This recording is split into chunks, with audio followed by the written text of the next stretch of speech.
ঠিক আছে। প্রিয় শিক্ষার্থীবৃন্দ, প্রযুক্তির কারণে একটু দেরি হয়ে গেল। তোমাদের সবাইকে সালাম জানাচ্ছি, আসসালামু আলাইকুম। আমি এক বিশেষ পরিস্থিতিতে তোমাদের সামনে এই ভার্চুয়াল ক্লাসে সংযুক্ত হয়েছি। তোমরা জানো যে আমরা মৃত্যুর মিছিলের মধ্য দিয়ে যাচ্ছি এবং কে কখন সেই মিছিলের সঙ্গী হয়ে যাব আমরা জানি না। আমরা সব সময় প্রার্থনা করি, আল্লাহর কাছে দোয়া করি, এই মিছিলে সঙ্গী যেন তোমরা না হও। যদি আমাদের জীবনের বিনিময়েও তোমাদের জীবন রক্ষা হয়, তোমরা ভালো থাকো, আমরা সেই দোয়া সব সময় করি। তোমাদের মধ্য দিয়েই বাংলাদেশ বেঁচে থাকবে, আমরা বেঁচে থাকব। সেজন্য তোমাদের জীবন আমাদের কাছে অনেক বেশি মূল্যবান। আমরা তোমাদের জন্য দোয়া করি। তোমরা সাবধান থাকবে, প্রতি মুহূর্তে সচেতন থাকবে, যাতে এই প্রাণঘাতী ভাইরাস যেন তোমাদের স্পর্শ না করে। তা আমি আজকে ঠিক প্রচলিত অর্থে সেই ব্ল্যাকবোর্ড বা হোয়াইট বোর্ড সামনে নিয়ে পড়াশোনার মতো করে ক্লাসের আবহ তৈরি করতে যাচ্ছি না। আমি আসলে আজকে এই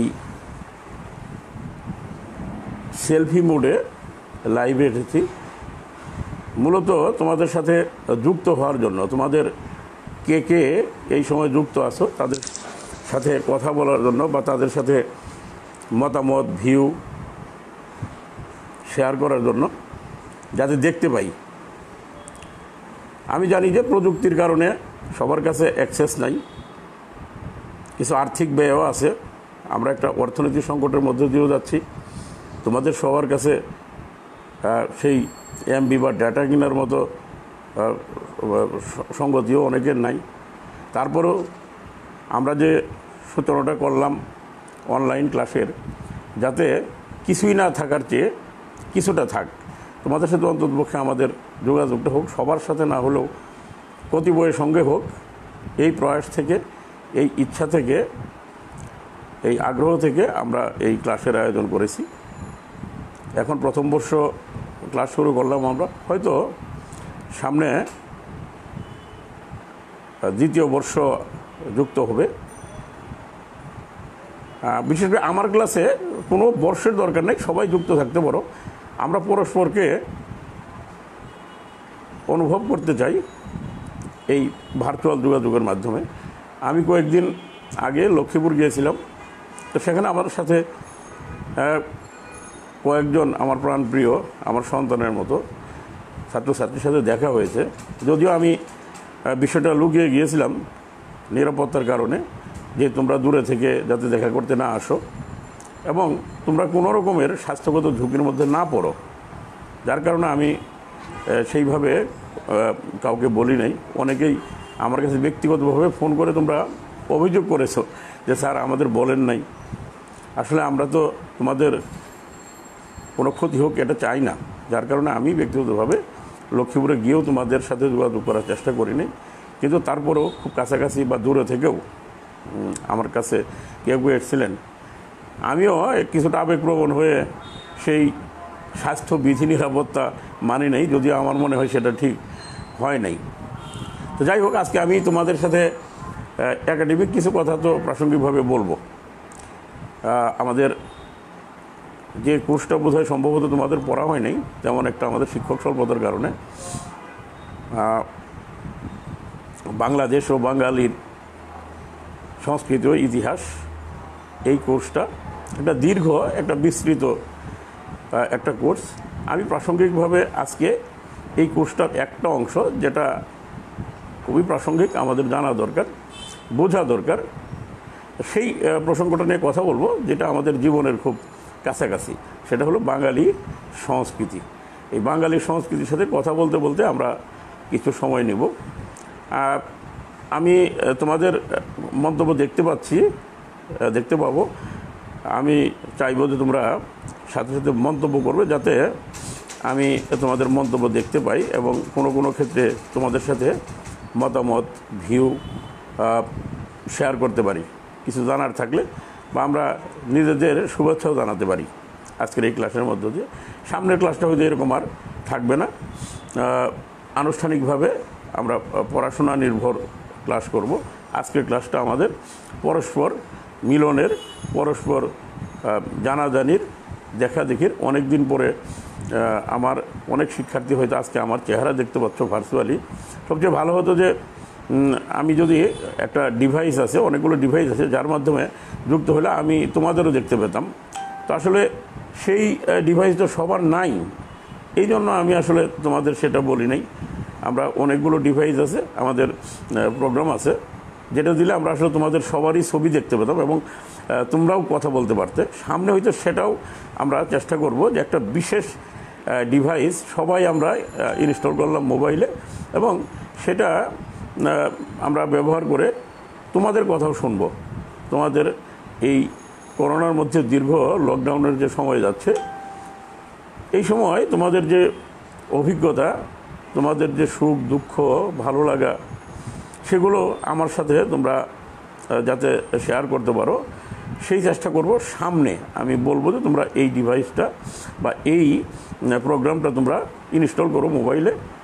আজকে আমাকেই তোমরা দেখো, আমি তোমাদের দেখতে পাচ্ছি না, তোমাদের মন্তব্যগুলো আমি দেখতে পাচ্ছি বা তোমরা কারা এ পর্যন্ত যুক্ত হয়েছ আমরা দেখতে পাচ্ছি যে 15 জন। আমার ধারণা যে আরেকটু সময় গেলে এই সংখ্যাটা বাড়বে। তো প্রিয় শিক্ষার্থী, তোমাদের মাথায় পড়াশোনা থাকার কথা না, তোমাদের উপর পড়াশোনার কথা বলাটাও অন্যায়। আমার ঘরে আমার সন্তান আছে, আমি জানি তার মানসিক অবস্থাটা কেমন। তাকে পড়াশোনার কথা আমরা বলি না, সে সুস্থ থাক, আর সেটাই বড় কথা। এমনি নানা পারিপার্শ্বিক চাপে এই আমার সন্তানটা মানসিকভাবে বলা যায় কিছুটা ট্রমার মধ্যে আছে, বিভ্রান্তির মধ্যে আছে। তো আমি আর তাকে পড়াশোনার কথা বলি না, যে সবার আগে আমার সন্তান বেঁচে থাকা দরকার। বেঁচে থাকার পরে জীবন থাকলে, বেঁচে থাকলে আমরা পড়াশোনা করতে পারবো, জীবনকে উপভোগ করতে পারবো, জীবনকে বিকশিত করতে পারবো। যদি বেঁচে না থাকি তাহলে আর কি আছে, সবই তো শেষ। সেই জন্য তোমাদের পড়াশোনা সেই চাপাচাপি করে কথা বলার নৈতিক অধিকারও নাই, ঠিকও হবে না। কিন্তু আমি বলছি যে তোমরা পড়াশোনাটাকে চাপ হিসেবে না নিয়ে তোমরা কিছুটা অবসর কাটানোর, বিনোদনের অংশ যদি করতে পারো, আনন্দের সাথে মজা করতে করতে অবসর যাপনের একটা প্রক্রিয়ার অংশ যদি পড়াশোনাটা করতে পারো, তাহলে মনে হয় যে পড়াশোনাটা মগজের মধ্যে থাকবে, তোমাদের মগজটাও সুস্থ থাকবে, চর্চার মধ্যে থাকবে, শানিত থাকবে। তোমরা জানো যে যে কোনো একটা এই যে দা বটি যেগুলো আমরা জীবনে কাজে লাগাই, সেগুলো ব্যবহার না করলে, অনেকদিন ব্যবহার না করলে মরচে পড়ে যায়, সেটা দিয়ে আর কোনো কিছু কাটা যায় না। তো দীর্ঘ সময় যদি তোমরা একেবারেই চর্চার বাইরে থাকো, তাহলে তোমাদের মগজটাও সেই রকম হবে, পড়াশোনার অভ্যাসটা আমাদের নষ্ট হয়ে যাবে। তো আমি আশা করবো যে তোমরা পড়াশোনাটাকে এখন আর চাপ হিসেবে নেওয়ার দরকার নেই। কখন কলেজ করবে আমরা জানি না, কখন আমরা আবার স্বাভাবিক জীবনে ফিরবো সেটাও জানি না, কিন্তু আমাদের জীবনের আশাও তো আর ত্যাগ করতে পারি না, আমাদের সামনে পরীক্ষা দিতে হবে। তো সেই জন্য পড়াশোনাটা তোমরা চাপ হিসেবে না নিয়ে চর্চার মধ্যে থাকো, আনন্দের মধ্যে কিছুটা মজা করতে করতে আগাতে থাকো। আশা করি আমার কথাগুলো তোমরা মনে রাখবে। আমি আসলে যে প্রসঙ্গে কথা বলতে চাচ্ছিলাম আজকে, যে বাঙালি সংস্কৃতি। তো বাঙালি সংস্কৃতি বলতে আমরা কী বুঝি, এই জিনিসটা সবার আগে জানা দরকার। বা সংস্কৃতি বলতে কী বোঝাই? আমরা সাধারণভাবে বাঙালি বলতে বুঝি যে একটা বিশেষ ভৌগোলিক অঞ্চলে একটা নির্দিষ্ট ভাষায়, অর্থাৎ বাংলা ভাষায় কথা বলে এরকম মানুষ হলো বাঙালি। বাঙালি যখন বলি তখন আমরা বাংলাদেশ এর সীমানা অতিক্রম করে আরও ব্যাপকতর জায়গায় বাঙালির অস্তিত্বকে খুঁজে পাই। তোমরা জানো যে 1947 সনে দেশ বিভাগের মাধ্যমে বাংলাদেশ এবং পাকিস্তানের সৃষ্টি, পাকিস্তান এবং বাংলাদেশ মিলে একটা রাষ্ট্রের সৃষ্টি, আর ওইদিকে ভারত প্রজাতন্ত্রের সৃষ্টি। তো সেই সময় বাংলাদেশ বাঙালি জাতি অধ্যুষিত বাংলা ভাষাভাষী অধ্যুষিত যে ভূখণ্ড, সেটা ভাগ হয়ে যায়। ভাগ হয়ে তার একটা অংশ ভারত রাষ্ট্রের সাথে, আরেকটা অংশ পাকিস্তানের সাথে। আজকে আমরা বাংলাদেশের মানুষ 1971 সনে মহান মুক্তিযুদ্ধের মাধ্যমে স্বাধীনতা লাভ করার পরে আমরা স্বতন্ত্র স্বাধীন জাতি হিসেবে বাংলাদেশের মানুষ বিশ্বের বুকে মাথা তুলে দাঁড়িয়ে আছি। আর আমাদের বাংলা ভাষাভাষী অর্থাৎ বাঙালি জাতির আর একটা অংশ আছে ভারতবর্ষে, যেটা আমরা ভারতের পশ্চিমবঙ্গ বলি। কিন্তু বাঙালি সংস্কৃতি বলতে আমরা দুটো, এই একটা স্বাধীন দেশ, আরেকটা স্বাধীন দেশের অংশ, একটা রাজ্য, এর একটা বিস্তৃত এলাকা ছাড়াও আশেপাশে বাঙালি সংস্কৃতির বাংলা ভাষাভাষী মানুষের উপস্থিতি আমরা লক্ষ্য করি। তাদের মধ্যে যেমন ধরো আমাদের খুব কাছের প্রতিবেশী, আমাদের ভারতের ত্রিপুরা রাজ্যে অনেক বাংলা ভাষাভাষী বাঙালি সংস্কৃতির ধারক মানুষ বসবাস করেন। আমাদের বিহার, আসাম, এই সমস্ত ভারতীয় রাজ্যের মধ্যে বাঙালি সংস্কৃতি প্রভাব আছে, বাংলা ভাষাভাষী মানুষের উপস্থিতি আছে, মেঘালয়ে আছে। তো আমরা বাঙালি সংস্কৃতির যে কথাটা বলছি, তার আগে আমরা সংস্কৃতির যে সংজ্ঞা সেটা জানি। সাধারণভাবে আমরা সংস্কৃতি বলতে কী বুঝি? আমরা তো জানি যে সংস্কৃতির ইংরেজি হলো কালচার, CULTURE। এই কালচার কথাটার অর্থ কি? আমরা বলি ওই PC কালচার, তোমার সিল্ক কালচার। কালচার মানে হলো পরিচর্যা, কালচার মানে হলো চাষবাস। আবার কালচার কথাটার আরেকটা অর্থ আমরা সাধারণভাবে জানি, যেমন নাচ, গান, এই যে বিনোদনের যে অংশগুলোকে আমরা কালচার হিসেবে বা কালচারাল অনুষঙ্গ হিসেবে আমরা জানি। আমাদের সাহিত্যের ভাষায় ইতিহাস, দর্শন, জ্ঞানের একাডেমিক প্রয়োজনে যে কালচারের কথা আমরা বলবো, সেটা মোটেই নাচ গান সর্বস্ব কোনো বিষয়, বা গান, সঙ্গীত, কলা, চিত্রকলা, সাহিত্যকলা এগুলো সর্বস্ব জিনিস নয়।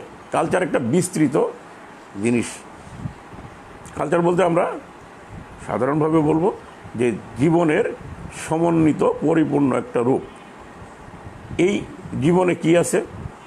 জীবনে খাওয়া দাওয়া, পোশাক আশাক আছে, ধর্মীয় মূল্যবোধ, ধর্মীয় আচার অনুষ্ঠান, সামাজিক জীবনের বিভিন্ন রীতি রেওয়াজ, মানুষের পারস্পরিক যোগাযোগের বিভিন্ন ধরনের ধরন এবং মাধ্যম আছে, বিনোদনের উপকরণ, ওই যে বলছিলাম যাকে আমরা মূলত কালচার বলি, সেই সঙ্গীত, চিত্রকলা, আমাদের জারি সারি গান, যেটা আমরা বাঙালি সংস্কৃতির অংশ বলি।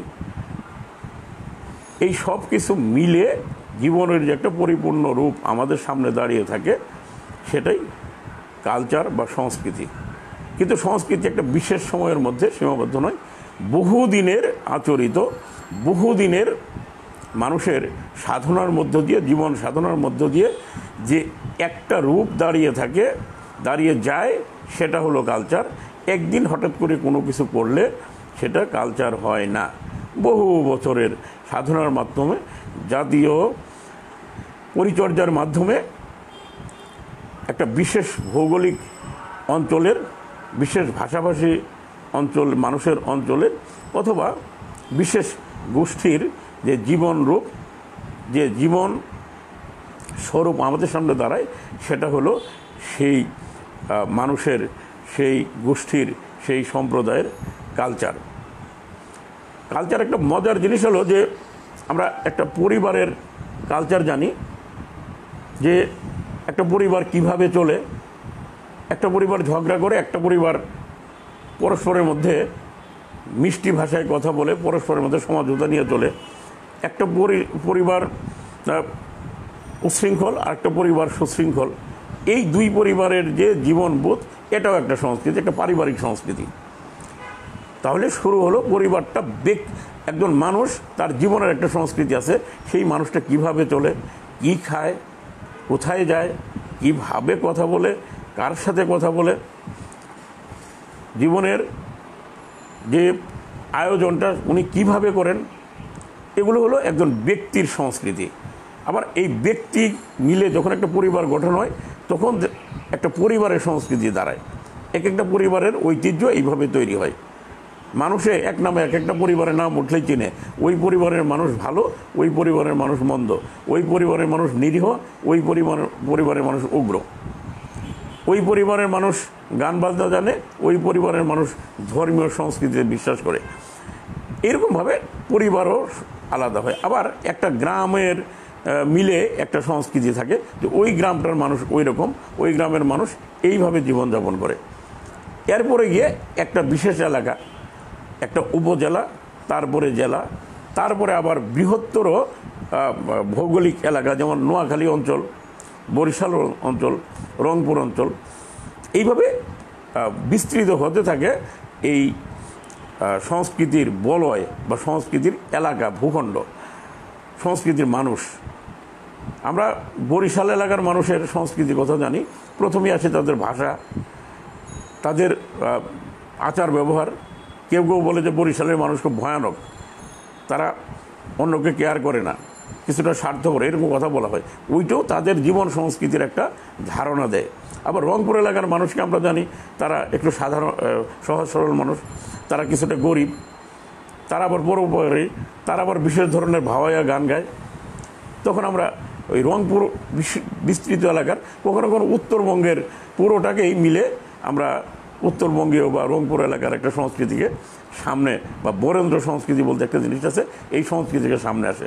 আর নোয়াখালী এলাকার মানুষ তোমরা ভালো করে জানো যে নোয়াখালীর মানুষ সম্পর্কে সারা দেশ শুধু নয়, বিশ্ববাসী একটা বিশেষ ধরনের ধারণা পোষণ করে, যে তোমাদের ভাষা একরকম, তোমাদের জীবন বোধের একরকম, তোমাদের এলাকার মানুষ কিছুটা হলেও ধর্মীয়ভাবে রক্ষণশীল, তোমাদের এলাকার মানুষ, যেমন তোমাদের ওই এলাকার মানুষের মধ্যে মহিলাদের মধ্যে পর্দা প্রথা বেশি, এটাও হলো তোমাদের সংস্কৃতির অংশ। এরকম আঞ্চলিক থেকে গোটা জাতি মিলে একটা সাংস্কৃতিক বৈশিষ্ট্য, যে জাতিটা আমরা আপাতত ভৌগোলিকভাবে সীমাবদ্ধ হলো বাংলাদেশের মানুষের একটা সংস্কৃতি আছে।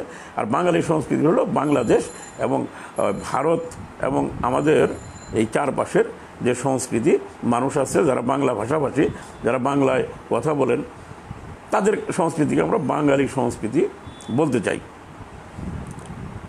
এই সংস্কৃতি আবার দেখবা যে বর্তমান সময়ে এই ডিজিটাল যুগে আমরা তথ্য প্রযুক্তির বিকাশের সময়ে বিশ্ব সংস্কৃতি নামে একটা সংস্কৃতির ধারণা আমরা পোষণ করতে যাচ্ছি, যে আমরা আলাদা হয়েও বিশ্ব নাগরিক, বাঙালি হয়েও, বাংলাদেশি হয়েও বৈশ্বিক নাগরিক। অর্থাৎ এখন মানুষ আর একটা বিশেষ এলাকায় বিশেষ জাতির সদস্য না, বিশ্ব জাতির বৈশ্বিক পরিমণ্ডলে তার সদস্যবোধ, একজন মানুষ বিশ্ব নাগরিক। তা আমাদের বাঙালি সংস্কৃতি বলতে আমরা যে সংস্কৃতিটা বুঝলাম, তাহলে যে বাংলা ভাষাভাষী এলাকার, বিশেষ করে বাংলাদেশ এবং পশ্চিমবঙ্গের মানুষ, তাদের জীবনযাত্রা, তাদের রুচি, তাদের কর্মকাণ্ড, তাদের ধর্মীয় বিশ্বাস, তাদের কৃষ্টিকলা, এগুলোর রূপ যেটা, সেটাই হলো বাঙালি সংস্কৃতি। তো বাঙালি সংস্কৃতির বয়সটা কত, এ নিয়ে অনেক বিতর্ক আছে। অনেকেই বলেন যে বাঙালি জাতি যতদিন থেকে আছে ততদিন থেকে বাঙালি সংস্কৃতি। এর মধ্যে নতুন নানান রকমের উপাদান উপকরণ যুক্ত হয়েছে, বিযুক্ত হয়েছে, কিন্তু আমরা কিন্তু জানি যে বাঙালি জাতির যে বৈশিষ্ট্য, বাঙালি জাতির যে পরিচয়, তার একটা নিয়ামক হলো বাঙালির ভাষা। বাংলা ভাষা যখন সবার মধ্যে ছড়িয়ে পড়ার মাধ্যমে একটা ভাষাকে ধারণ করে, একটা ভাষাকে গ্রহণ করে, ভাষাকে ধরে একটা রশির মতো অনেকগুলো মানুষ যখন ধারণ করে তার নিজস্ব একটা পরিচয় নির্ণয় করেন, সেটাকে আমরা বাঙালি জাতি বলি। তো আমাদের বাংলা ভাষার বয়স আমরা জানি যে খুব বেশি না 1000 বছর সর্বোচ্চ, বা 800 বছর, আরও বিতর্ক আছে। যাই হোক, 800 থেকে 1000 বছর আগে বাংলা ভাষার বিকাশের মধ্য দিয়ে এই ভারতবর্ষের এই যে বাংলাদেশ এবং পশ্চিমবঙ্গের যে বিশেষ এলাকা যেটা আছে, এই এলাকার মানুষ যে নিজেদের একটা পরিচয়কে ধারণ করেন, পরিচয়ের স্বরূপ নির্মাণ করেন, সেটা বাঙালি সংস্কৃতি। সেটা বাংলা ভাষাকে কেন্দ্র করে যদি হয়ে থাকে তাহলে 1000 বছর। কিন্তু বিশেষজ্ঞদের মতে যে সেই বৈদিক যুগ, ধরো আজ থেকে 5000 বছর আগে এই বাঙালি সংস্কৃতির বিকাশ, বাঙালি সংস্কৃতির সূচনা, বাঙালি ভাষাকে কেন্দ্র করে যে জাতীয় পরিচয় যেটা নির্ণীত হলো 1000 বছর বা 800 বছর আগে, তারও আগে থেকে বাঙালি সংস্কৃতির, বাঙালি জাতি এখানে ছিল। আমাদের মনে রাখতে হবে বৈদিক যুগ অর্থাৎ বেদ পুরাণের যুগে মানুষের যে ধর্মীয় বিশ্বাস ছিল, সেই বিশ্বাস, ধর্মের বিশ্বাস ভিত্তিতে মানুষের জীবনের সব কিছু নির্ণীত হতো একটা সময়। সেটা বিবর্তিত হতে হতে হতে হতে 1203-4 সালের দিকে ভারত, এই এলাকায় বাংলাদেশে মুসলমানদের আগমন ঘটে। বাঙালি সংস্কৃতির সবচেয়ে বড় বাঁক বা পরিবর্তনটা এই সময় হয়। তারও আগে ধর্মের ভিত্তিতে বাঙালি সংস্কৃতির নানা ঘাত প্রতিঘাত গেছে।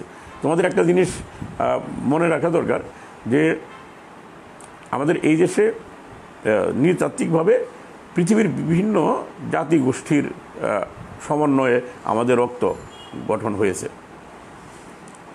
আর্যরা এসছে।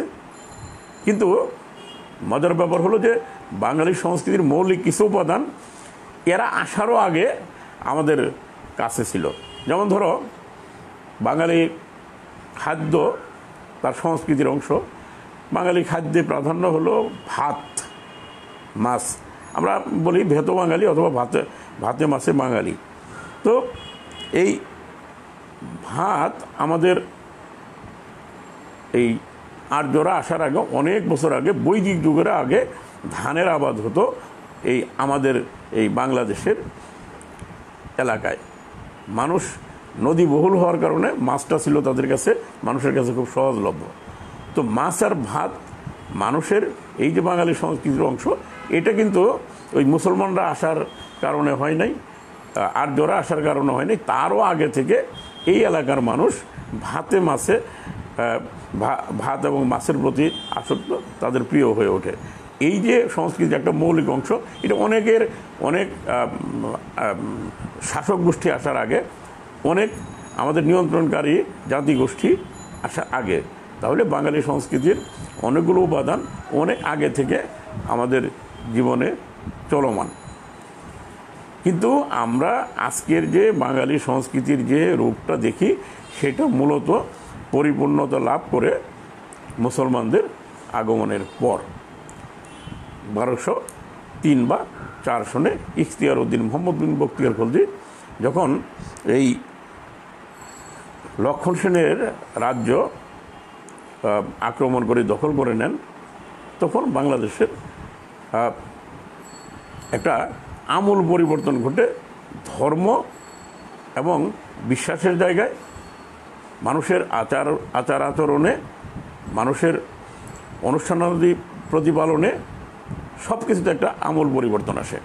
আমাদের তারও আগে, মুসলমানদের আসার আগে, মুসলমানরা যাদের কাছ থেকে ক্ষমতা গ্রহণ করলেন তারা হলো হিন্দু।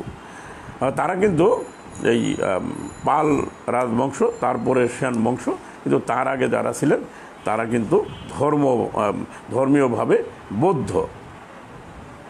এই বৈদিক যুগের পরে বৌদ্ধরা এসে বাংলাদেশে শাসন করেন, সমাজের নিয়ন্ত্রণ করেন। পরবর্তীতে হিন্দুরা এই দেশের নিয়ন্ত্রণ গ্রহণ করেন। দেশ বলতে আজকে আমরা যেটা বুঝি, আরেকটা জিনিস জেনে রাখা ভালো যে পরিপূর্ণ দেশ কখনো তখন এই বাংলাদেশে এই এলাকায় ছিল না। এখানে অনেকগুলো ছোট ছোট পরগনা ছিল, ছোট ছোট জনপদ বলা হয় এদের। এই জনপদগুলো মিলে আঞ্চলিক শাসকরা সেটা শাসন করতেন। পরবর্তীতে এটা মুসলমানদের দখলে যায় সুলতানি আমল। আমরা বলি বাংলাদেশ একটা বিশেষ ভৌগোলিক এলাকা। দিল্লিতে মুঘল পাঠানদের শাসন ছিল, কিন্তু এই বাংলাদেশে কখনোই মুঘল পাঠানরা তেমন সেভাবে আসেন নাই। সম্রাট আকবরের সময় এই সেদিনের কথা, বাংলাদেশ মানসিংহের মাধ্যমে বিজয়ের একটা সূচনা হয়, কিন্তু সেই শাসন স্থায়ী হয় নাই। বরাবরই বাংলাদেশ একটা স্বাধীন ভূখণ্ড ছিল, কিন্তু শাসন একটা দীর্ঘ সময় মুসলমানদের হাতে ছিল। এদেরকে আমরা বলি চতুর্দশ বা পঞ্চদশ শতাব্দীতে এদের বিকাশ, এদেরকে আমরা সুলতানি আমল বলি। এরা মুসলমান হলেও এরা ছিল উদার, এরা ছিল সর্বধর্মের প্রতি শ্রদ্ধাশীল, বিশেষ করে বাংলা ভাষার প্রতি তাদের একটা বিশেষ দরদ দেখা যায়। আমরা আলাউদ্দিন হোসেন শাহ, আমরা গিয়াসউদ্দিন আজম শাহর নাম জানি, যাদের কল্যাণে আজকে বাংলা সাহিত্য, বাংলা ভাষা আজকে বিকাশের এই সুন্দর পরিবেশ লাভ করেন, শক্তি লাভ করেন। দিল্লি বাংলাদেশ থেকে অনেক দূর, দিল্লিতে কেন্দ্রীয় শাসন ছিল, কিন্তু ওই সাংস্কৃতিক অভিঘাত আস্তে আস্তে এই বঙ্গোপসাগরের কূল পর্যন্ত কখনোই আসে নাই। এমনকি শাসন কর্তৃপক্ষের শাসনদণ্ডও এত দূর পর্যন্ত আসে নাই, যার কারণে বাঙালি জাতি বরাবরই কিছুটা হলেও স্বাধীন এবং নিজস্ব স্বাতন্ত্র্য রক্ষা করত। বাঙালি সংস্কৃতিটা সেজন্য কিছুটা নিরঙ্কুশ, কিছুটা অন্যের দ্বারা আঁচড় লাগে নেই তাদের উপর। বাঙালি সংস্কৃতি নিজের মতো করে টিকে আছে। বৌদ্ধ ধর্মের যে মূল ধর্ম, দেখা গেছে যে ভারতবর্ষে এসে অন্যান্য ধর্মের প্রভাবে বৌদ্ধ ধর্ম তার নিজের মতো করে আর থাকে নাই, যার কারণে বৌদ্ধ শাসন আমলেও বা এই বাংলাদেশের যে সাংস্কৃতিক জীবন, বাংলাদেশের মানুষের যে বিশ্বাসের জগৎ, সেটা ঠিক বৌদ্ধিক সেই নিরেট খাঁটি বৌদ্ধিক পর্যায়ে ছিল না, এটা একটা নিজস্ব রূপ। এরপরে হিন্দুরা যখন আসলো, সেখানেও দেখা গেল যে তারাও ওই বৌদ্ধদের প্রভাবকে খুব বেশি অস্বীকার করতে পারেন নাই। সবচেয়ে বড় ঘটনাটা ঘটলো বললাম যে 1204 সনে আরব, তুর্কি, আরবি ভাষাভাষী মানুষ বাংলাদেশে এসে আমাদের জীবন এবং সংস্কৃতিকে দখল করলো, আমাদের রাজনৈতিক মঞ্চে তাদের আবির্ভাব ঘটল। তোমরা জানো যে ইসলাম শুধুই আচরণিক কোনো ধর্ম না, বৌদ্ধ বা হিন্দু ধর্মের মতো ইসলাম রাজনৈতিক ধর্ম, এবং বাংলাদেশে তার আগমনটাই ঘটে রাজনৈতিকভাবে। মোহাম্মদ বিন কাসিমের কথা জানো, যেটা উপমহাদেশে ভারতবর্ষে সর্বপ্রথম আসেন, আর বাংলাদেশে আসেন ইখতিয়ার উদ্দিন মোহাম্মদ বিন বখতিয়ার খলজি।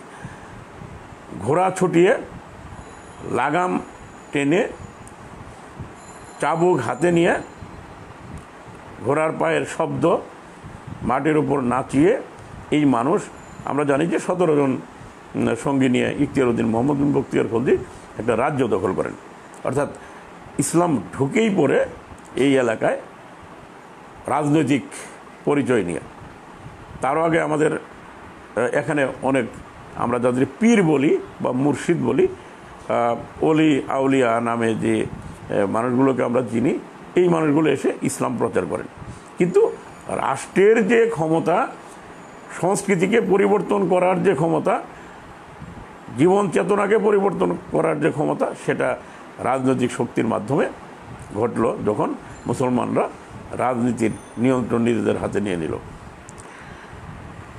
আমাদের এখানে সবচেয়ে একটা মজার ব্যাপার যে আমাদের যে আমরা দুই ধরনের সংস্কৃতিকে ধারণ করি বাঙালি সংস্কৃতির মধ্যে, এক হলো বাঙালি সংস্কৃতি, আরেক হলো ধর্মীয় পরিচয়ের সংস্কৃতি। বাঙালি মুসলমানের এক ধরনের সংস্কৃতি আছে, বাঙালি হিন্দুর এক ধরনের সংস্কৃতি আছে। কিন্তু বাঙালি সংস্কৃতি বলতে আমরা বুঝবো এই হিন্দু এবং মুসলিম সংস্কৃতির সমন্বিত একটা রূপ। তোমরা অনেক জায়গায় দেখবা, ঢাকার এই জগন্নাথ কলেজের সামনে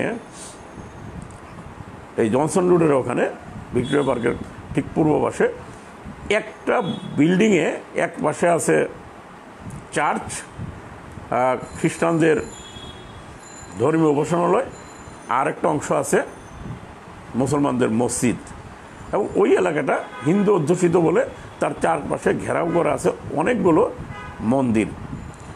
ওই জায়গায় যখন ঘণ্টা ধ্বনি বাজে চার্চে, ঠিক তখনই আবার মুসলমানদের মসজিদে আজান হয়।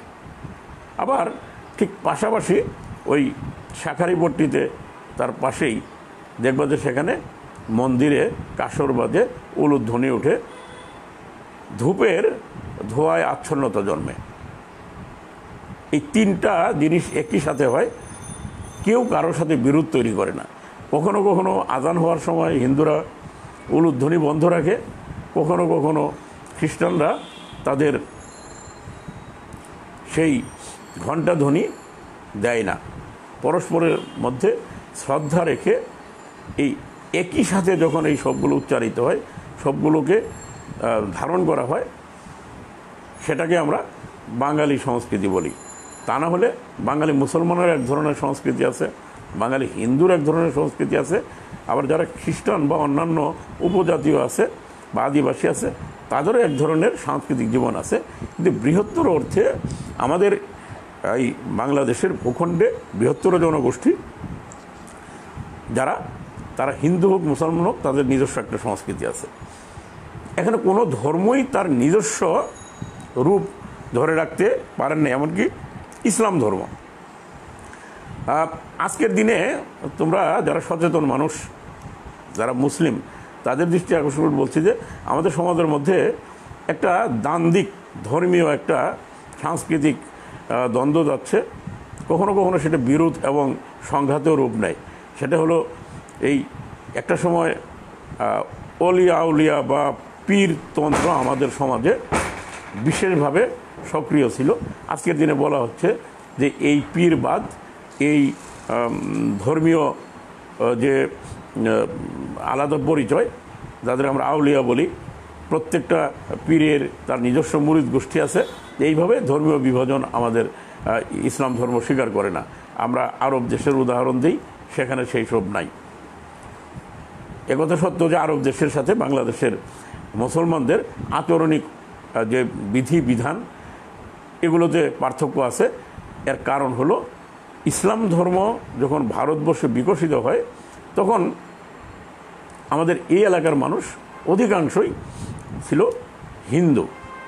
তারা দীর্ঘদিন থেকে এক ধরনের জীবনযাত্রা লালন পালনে অভ্যস্ত ছিল।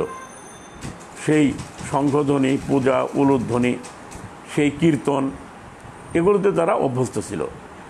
যখন তারা ইসলাম ধর্ম গ্রহণ করলো, তখন দেখা গেল যে সেই চিরপরিচিত চিরদিনের যে তাদের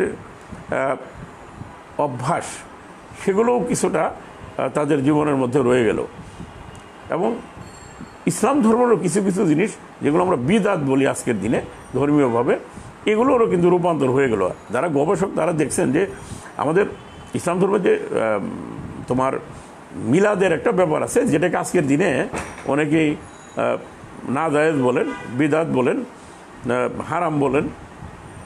এই মিলাদের উৎস খুঁজতে গিয়ে অনেকে দেখতে পাচ্ছেন যে এটার সাথে হিন্দু বা প্রচলিত সনাতন ধর্মের যে সুর করে প্রশংসাসূচক যে কথা বলা, সেটার একটা প্রভাব এর মধ্যে আছে। সেখান থেকে মুসলমানদের মধ্যে এই ধরনের সুর করে কথা বলার, প্রশংসা করার, রাসূলুল্লাহ সাল্লাল্লাহু আলাইহি ওয়াসাল্লাম জীবনী আলোচনা করার একটা রীতি রেওয়াজের চালু হওয়ার পিছনে এই যে হিন্দু সংস্কৃতির এক ধরনের প্রভাব আছে। আমাদের দেশে যে মুসলমানরা যারা আসলো, তারা এখনকার যে ইসলাম, এখনকার যে মুসলমান, সেই রূপ নিয়ে আসেন নাই। আবারও বলছি, তারা, আমরা যাদের সুফি বলি, আমরা যাদের সাধক বলি, সাধু বলি, পীর আউলিয়া বলি, তাদের এক ধরনের বিশেষ বৈশিষ্ট্য ইসলামে ছিল, যেটা আজকের যে ইসলামটা আছে, যে কাঠামো আছে, ধর্মীয় আচার অনুষ্ঠান নির্ভরতা, তার বাইরে এক ধরনের আধ্যাত্মিক সাধনার ব্যাপার পাওয়া যায়, যেটা আমরা প্রচলিত যে হিন্দু ধর্ম, সেই হিন্দু ধর্মে যে সন্ন্যাসবাদ, যে আধ্যাত্মিক সাধনার যে গুরুবাদের যে ব্যাপারটা আছে, সেটার একটা প্রভাব এখানে আছে কিনা সেটাও একটা গবেষণার বিষয়। তো বোঝা যাচ্ছে যে ইসলাম ধর্মের যে বিধিবিধান, কোরআন এবং হাদিসের ভিত্তিতে যে জীবন বিধান, যে আচরণিক বিষয় আছে, ধর্মীয় উপাসনা আছে, সেখানেও কিছু কিছু জিনিস নতুন ঢুকে গেছে, যেটা এই ভারতীয় উপমহাদেশের বাইরে এসে, বিশেষ করে বাংলাদেশ এবং ভারতে এই প্রভাবটা বেশি। কাজেই বাঙালি সংস্কৃতি বলতে আমরা বুঝব বাঙালি হিন্দু, মুসলমান, খ্রিস্টান সহ অন্যান্য ধর্মীয় ধর্মীয় গোষ্ঠীর যে জীবন আচরণ, প্রাত্যহিক কাজকর্ম, তাদের খাওয়া দাওয়া, পোশাক আশাক, তাদের সমন্বিত রূপ। আমরা যদি লক্ষ্য করি যে বাঙালি সংস্কৃতির যে বৈশিষ্ট্য, সেটা পরিবর্তিত হতে হতে আজকে যদি আমরা আসি, পরিবর্তন সংস্কৃতি এক জায়গায় দাঁড়িয়ে থাকে নাই। পরিবর্তনটা তোমরা যদি খেয়াল করো, যে আজকে আমি যে মাধ্যমে কথা বলছি, তোমাদের সাথে যুক্ত হয়েছি, সেটা কিন্তু আজ থেকে 10 বছর 20 বছর আগে ছিল না। এই যে ভার্চুয়াল জগতে যোগাযোগ, এই যে আমাদের পারস্পরিক মত বিনিময়, ভিউ শেয়ারিং, কথা বলা, কিংবা এই যে আমরা করোনার কালে আমরা একজন খুব বিখ্যাত বড় মাপের একজন ডাক্তার মারা গেছেন। তার স্বজন কেউ কাছে ছিল না, তার একটা ছেলে ছিল কানাডায়। দেখা গেল যে কানাডায় বসে থেকে তার ছেলে বললেন যে তার বাবার শেষকৃত্য অনুষ্ঠানে তিনি আসবেন না, বরং যেন দাফনের কাজটা যেন তাকে এই ভার্চুয়াল মাধ্যমে, ভিডিও কলের মাধ্যমে তাকে দেখার সুযোগ দেওয়া হয়। এই যে বিষয়টা আমাদের কাছে এসে দাঁড়িয়ে থাকলো, যেটার সাথে আমরা পরিচিত ছিলাম না, আজকে যে ভার্চুয়াল কথায় কথায় আমরা ফেসবুক আমাদের জীবনের অবিচ্ছেদ্য অংশ, আরও অন্যান্য যোগাযোগ উপকরণ, সামাজিক সোশ্যাল মিডিয়ার যে অনুষঙ্গগুলো আছে, সেগুলো আমাদের জীবনের অনিবার্য অংশ। একে আমরা আর বাদ দিতে পারবো না। আমরা আমাদের জীবনের, আমাদের সংস্কৃতির অংশ আমরা করে নিব। কাজেই সংস্কৃতি কিছু জিনিসকে ধারণ করে আমরা ইসলাম ধর্মের, যেমন আজকে সমাজে আস্তে আস্তে করে মিলাদটা উঠে যাচ্ছে। শবে বরাতের যে কালচার, সেটার মধ্যে কিছু কিছু জিনিস ইতিমধ্যে দেশে আর তৈরি হয় না। রুটি হালুয়া আগে বানানো হতো, সেটা হয় না। এবং আমার বিশ্বাস যে আর কিছুদিন পরে শবে বরাত মুসলিমদের সংস্কৃতির অংশ আর থাকবে না। কারণ নতুন মতাদর্শ, নতুন পঠন পাঠনের মাধ্যমে মানুষ দেখতে পাচ্ছে যে ইসলাম এগুলোকে কোরআন এবং হাদিস দ্বারা স্বীকৃত বলা যায় না। মানুষ এগুলো বাদ দিয়ে দিচ্ছে। অর্থাৎ মুসলমানদের যে সংস্কৃতি, তার থেকে কিছু উপাদান আলাদা হয়ে যাচ্ছে, কিছু উপাদান নতুন করে যুক্ত হচ্ছে। যেমন আমরা বললাম, তথ্য প্রযুক্তির যে উপকরণগুলো আমাদের জীবনের সাথে যুক্ত হয়ে যাচ্ছে। কাজেই সংস্কৃতি নির্দিষ্ট কোনো রূপে স্থিত হয়ে থাকে না, এটা পরিবর্তিত হয়। সেখানে কিছু জিনিস গৃহীত হয়, কিছু জিনিস আবার বর্জিত হয়। কিছু জিনিস একসময় জনপ্রিয় ছিল, পরবর্তীতে সেটা অজনপ্রিয় হয়। কিন্তু বাঙালি সংস্কৃতির বৈশিষ্ট্য হলো যে পারস্পরিক সৌহার্দ্য, সম্প্রীতি, সবার সমন্বয়ে, সবার পরিচর্যায়, সবার আদরে, আপ্যায়নে, মিল মহব্বতের মধ্য দিয়ে জীবনের একটা রূপ আমাদের দাঁড়িয়ে আছে। হিন্দু, মুসলিম, খ্রিস্টান নির্বিশেষে সকলে মিলে আমরা জীবনের একটা বিশেষ বৈশিষ্ট্যকে ধারণ করি, জীবনকে বিশেষভাবে দেখতে যাই। এটাই হলো বাঙালি সংস্কৃতি। মুসলিম হিসেবে আমার একটা নিজস্ব সংস্কৃতি আছে। আমি ধর্মীয় কিছু বিষয়ে আচার আচরণকে পালন করি। আমার পোশাক আশাক, আমার চলাফেরার বিশেষ বৈশিষ্ট্য আছে। আবার হিন্দুদেরও সেই রকম আছে। আমরা দুইজনই, হিন্দু এবং মুসলমান, পরস্পরের এই যে স্বাতন্ত্র্য, এই যে আলাদা থাকা, আলাদা কিছু করা, আলাদা বিশ্বাস, সেটাকে আমরা পরস্পর শ্রদ্ধা করি। আমরা পরস্পরের নিরাপত্তা দিই, পরস্পরের প্রতি টান অনুভব করি। আমরা মনে করি সবার উপরে মনুষ্যত্ব, তাহার উপরে নাই। ধর্মীয় পরিচয়ের উপরে আমরা হলাম মানুষ। আমরা সবাই মিলে আমাদের সবার সব কিছুকে শ্রদ্ধার সাথে দেখে একজন আরেকজনটাকে লালন পালন পরিবর্ধন করার জন্য সহযোগিতা করে সামনের দিকে এগিয়ে যাব। এটাই হলো বাঙালি সংস্কৃতি। বাঙালি সংস্কৃতি একটা চলমান সংস্কৃতি, নতুন নতুন জিনিসকে সেটা ধারণ করে এবং নতুন একটা জীবন বোধের দিকে সামনের দিকে যায়। আজ থেকে 200 বছর আগে কলকাতায় যখন বাঙালি সংস্কৃতির, বাঙালি জাগরণের বিকাশটা ঘটে আধুনিক শিক্ষার হাত ধরে, তখন তোমরা জানো যে মুসলমানদের অংশগ্রহণ সেখানে ছিল না বলেই চলে। এই জন্য তোমরা অনেকেই বলো যে রবীন্দ্র সাহিত্যে মুসলমানের উপস্থিতি নাই। এর কারণটা হলো মুসলিম সমাজ সেইভাবে সামনে আসতে পারে নাই, রবীন্দ্রনাথের মনোযোগ তেমন একটা গ্রহণ করতে পারেন নাই। কিন্তু সেটাই তো মুসলমানদের শেষ পরিচয় থাকে নাই। মুসলমানরা পরবর্তীতে নিজস্ব জায়গা দখল করে নিয়েছেন, নিজেদের পরিচয়কে বিকশিত করে আজকে মুসলমানরা, বাঙালি মুসলমান বলতে আমরা যাদের বুঝি, তারা আজকে বিশ্বের বুকে তাদের মেধা প্রতিভাকে আলাদাভাবে পরিচিত করতে সক্ষম হয়েছে। আবার হিন্দু ধর্ম যখন এই ভারতবর্ষ যখন বিভক্ত হলো, বাংলাদেশ থেকে প্রচুর হিন্দু চলে গেল ভারতে, ভারত থেকে অনেক মুসলমান আসলো, এসে আমাদের এখানে যে হিন্দু সংস্কৃতির, হিন্দি জীবন যাত্রা, হিন্দি ধর্মের যে প্রভাব সেটা কমে গেল। কারণ এখান থেকে হিন্দুদের আস্তে আস্তে মাইগ্রেশন ঘটলো ভারতে। এখানে মুসলমান সংস্কৃতির এক ধরনের মুসলমানদের প্রভাব লক্ষ্য করা যায়, যেটা আবার ভারতে দেখা গেছে যে হিন্দুদের প্রভাব। কিন্তু যারা ওখানে হিন্দুরা, আমরা এখানে মুসলমানরা, আমরা সংখ্যাগরিষ্ঠ হওয়ার পরেও মনে করি যে আমাদের পরিচয় হলো বাঙালি, প্রধানত বাঙালি। তারপরে আমরা হিন্দু বা মুসলমান। আমরা বাংলা ভাষাকে কেন্দ্র করে, বাংলা ভাষাকে ধারণ করে আমরা নিজের পরিচয়কে বিকশিত করি সবার আগে, তারপরে আমরা হিন্দু বা মুসলমান। এই যে অভিন্ন চিন্তা, আমাদের যে জাতিগত যে অখণ্ড একটা চিন্তা, অবিভক্ত একটা চিন্তা, কল্যাণময় একটা চিন্তা, এই যে সবার মধ্যে সমন্বয়ের যে একটা ধারণা এবং প্রেরণা, সেটাই হলো বাঙালি সংস্কৃতির মূল কথা। বাঙালি সংস্কৃতি পৃথিবীর বুকে এত সুন্দর, এত কল্যাণময় সাংস্কৃতিক রূপ খুব কম আছে। তোমরা জানো যে পৃথিবীর সবচেয়ে শক্তিশালী রাষ্ট্র আমাদের যুক্তরাষ্ট্র। বর্তমানে জানো ওই কি হচ্ছে সেই দেশে, একজন কৃষ্ণাঙ্গকে হত্যা আর ঘটনা নিয়ে প্রতিদিন সেখানে সংসিত হচ্ছে। সেখানে বোঝা যায় যে অখণ্ড সাংস্কৃতিক চেতনা সেখানে নাই।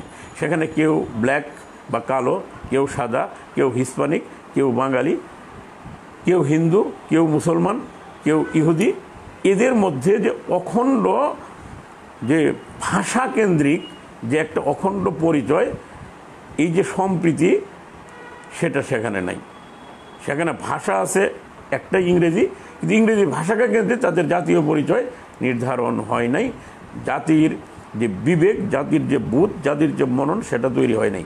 কিন্তু আমাদের দেশে সবার আগে আসে আমরা বাঙালি, কারণ আমাদের মুখের ভাষা বাংলা। আমরা ভাষাকে কেন্দ্র করে আমরা নিজেদের পরিচয়কে আগে নির্ধারণ করি, তারপরে আমরা হিন্দু বা মুসলমান, তারপরে আমরা হয় বাংলাদেশি, তা না হলে ভারতীয়। কাজেই আমাদের এই বাংলার যে মানুষের যে বোধ, সেটা ভাষাকে নির্ভর করে একটা অখণ্ড চেতনার জায়গা আমরা তৈরি করতে পেরেছি। এত সুন্দর কল্যাণ চেতনা পৃথিবীর অনেক জাতির মনে, তারা উন্নত হতে পারে, ধনী হতে পারে, কিন্তু বাংলাদেশের মানুষের মতো, বাঙালি জাতির মানুষের মতো এত সুন্দর কল্পনা, এত সুন্দর ভাবনা, কল্যাণ চেতনা, মানুষের প্রতি মানুষের শ্রদ্ধার এমন বোধ আর কোথাও দেখা যাবে না। আজকের এই করোনার যে বিপদের মুহূর্তে তোমরা জানো যে হিন্দু একজন মানুষ মারা যায়, ধর্মীয়ভাবে তাদের তো একসময় মুসলমানরা তাদের গা স্পর্শ করা তো দূরের কথা, তাদের ছায়া মুসলমানরা স্পর্শ করতে পারতো না। তো আজকের দিনে এই করোনার সময় দেখা গেল যে হিন্দু মানুষ মারা গেছে তার স্বজনরা লাশ নেয় না, মুসলমানরা তাদের লাশ ধরে নিয়ে সৎকার করে। আবার হয়তো কোথাও মুসলমানদের লাশও এইভাবে হিন্দুরা সৎকার করে। এটাই বাঙালি সংস্কৃতি, বাঙালির চেতনা যে আমরা হিন্দু না মুসলমান সেটা বড় কথা নয়, আমরা মানুষ, আমাদের চিন্তা চেতনা এক, আমাদের স্বার্থ এক, আমাদের সৌন্দর্য এক, আমাদের বিকাশ এক। এই অভিন্ন সত্তাকে ধারণ করে আমরা সামনের দিকে এগিয়ে যাব। বাংলার মানুষ, বাঙালি জাতি সামনের দিকে এগিয়ে যাবে। আমরা একটা সুন্দর বাংলাদেশ নির্মাণ করব, একটা সুন্দর সংস্কৃতির ধারণাকে লালন করব। আমাদের জীবন বোধটা সুন্দর হবে, কল্যাণ চেতনা দ্বারা পরিশোভিত হবে। আমরা সেই ভবিষ্যতের কল্পনা করি, ভাবনায় থাকি, এবং একই সাথে এই যে আমাদের করোনার যে দুঃসময় সেটা কেটে যাবে এবং আমরা আবার নতুন করে জীবনকে নবোদ্যমে শুরু করতে পারবো। আমরা দুঃসময়কে পিছনে ফেলে সুসময়ের দিকে এগিয়ে যাব। আজকের এই দিনে এই প্রত্যাশা ব্যক্ত করছি। তো আজকে এটা সূচনা ক্লাস, আগামীতে আমরা একাডেমিক আলোচনা করব। বোর্ডে আমরা লিখে, যেটা আমরা প্রাতিষ্ঠানিক শিক্ষায়, আনুষ্ঠানিক শিক্ষায় যেভাবে পড়াশোনা করা হয়, যতদিন কলেজ না খুলে ততদিন আমরা সেভাবে টপিক ধরে ধরে সামনের দিকে সেইভাবে যাব। আজকে আমার সাথে তোমাদের ভার্চুয়াল যে যোগাযোগটি হলো, যে কয়েকজনই তোমরা যুক্ত হয়েছে, আমি তোমাদের সবাইকে অভিনন্দন জানাই। সবার আমার যে সেই চিরাচরিত যে তোমাদের আদর স্পর্শ করতে পারলাম না। আমি জানো তোমাদের গায়ে হাত দিয়ে, মাথায় হাত দিয়ে কথা বলি, সেটা সম্ভব হলো না, কিন্তু আমি হৃদয় থেকে তোমাদের সাথে কথা বললাম। তোমরা ভালো থাকো। আবার আগামী সপ্তাহে কোনো একটা বিষয় নিয়ে তোমাদের সাথে কথা বলবো, এবং সেটাতে হাতে কলম থাকবে, মার্কার পেন থাকবে, সামনে একটা হয়তো বোর্ডও থাকবে, তোমাদের আনুষ্ঠানিক পড়াশোনা হবে। তা ঠিক আছে, আমি দেখতে পাচ্ছি আলামিন। হ্যাঁ আলামিন, ভালো থেকো, অনেকদিন দেখা নেই বাবা। নয়ন, ভালো থেকো। জুনায়েদ, তোমরা সবাই ভালো থাকো। হ্যাঁ, তোমাদের জন্য দোয়া থাকলো। আজকে আমি এখানেই শেষ করি। এটা ক্লাস না, এটা একটা আমাদের পারস্পরিক একটা যোগাযোগের একটা সূচনা হলো এই ভার্চুয়াল জগতে। আমাদের এই যোগাযোগ অব্যাহত থাক। তোমরা ভালো থাকো। খুদা হাফেজ। আসসালামু আলাইকুম ওয়া রাহমাতুল্লাহি ওয়া বারাকাতুহু।